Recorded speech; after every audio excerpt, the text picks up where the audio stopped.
আদিত্য ধরের হাত ধরে বড় পর্দায় ফেরা ধুরন্ধর বক্স অফিসে রীতিমতো রাজত্ব করছে। 2026 সালে মার্চ মাসে মুক্তির পর থেকে প্রেক্ষাগৃহে একের পর এক নতুন রেকর্ড গড়েছে ছবিটি। রণবীর সিংয়ের শক্তিশালী অভিনয় আর টান টান উত্তেজনার গল্পে মুগ্ধ দর্শক। এমনকি বড় বড় সব আলোচিত ছবিও এই ধুরন্ধর ঝড়ের কাছে থমকে যায়। সাধারণত সপ্তাহে কর্মদিবসগুলোতে টিকিট বিক্রির হার কিছুটা কমলেও ছুটির দিনগুলোতে বেশি হয়।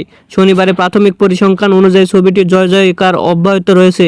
অগ্রিম বুকিং থেকে ছবি তুলে নিয়েছে 43 কোটি টাকা আর মুক্তির প্রথম দিনেই 102 কোটি টাকার মতো আয় করে বক্স অফিসে নিজের শক্ত অবস্থান জানান দিয়েছিলেন ধুরন্ধর 2।